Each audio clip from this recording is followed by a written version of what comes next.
Frères et sœurs, j'aimerais mieux partager avec vous une pensée de l'Éternel. Permettez-moi de prier.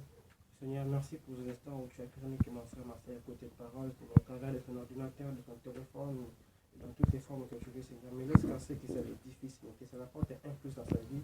Et lui, à son tour, Seigneur, de partager à ceux qui sont auprès de lui afin qu'il t'en paie pour ses fils et que ça édifie plus vite. Amen. Et la petite pensée que j'aimerais partager avec vous, c'est ça tourne autour de l'idolâtrie. Moi, je vais intituler les termes les différentes formes de l'idolâtrie. Pourquoi les différentes formes de l'idolâtrie? Parce que les jeunes ou même la quantité de personnes se mettent dans l'idolâtrie sans le savoir. L'idolâtrie peut prendre plusieurs formes. Et parmi eux, on va le voir quelques-uns, pas quelques-unes, et puis les autres, ça va venir après. Et la première forme que j'aimerais partager avec vous, c'est l'idolâtrie liée au corps. Là, je suis dans Galates 5:20.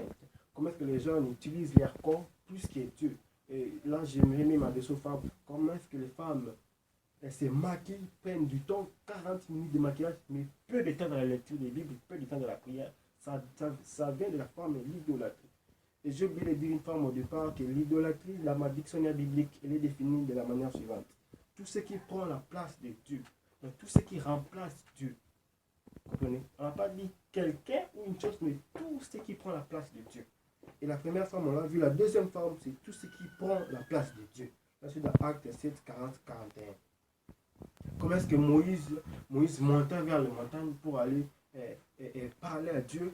Et comment est-ce que le peuple d'Israël restait et demandait à Aaron qu'il puisse créer une statuette à laquelle ils vont adorer, ils vont faire des choses pour qu'ils amènent vers la destinée. Alors que c'était l'idolâtrie liée, et ils ont pris la place de Dieu à cette idolâtrie. Et cette idolâtrie a plusieurs conséquences, mes frères et sœurs. Et la troisième que je vais vous partager avec vous, c'est lié au péché sans le savoir.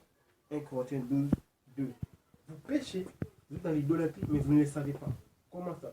Vous prenez du temps dans votre téléphone, dans le chatting, sur WhatsApp, sur Facebook. Vous avez plus de temps. Vous êtes connecté 24 heures sur 24, mais même pas 2 minutes dans la prière ou dans la lecture de la Bible. C'est ça, le réseau social remplace la place de Dieu et c'est dit à l'idolâtrie. La quatrième forme, peut-être, l'idolâtrie peut être liée à toute demande de prière en dehors de Christ. Là, je suis en Ésaïe 8, 19. Ça veut dire quoi? Au lieu de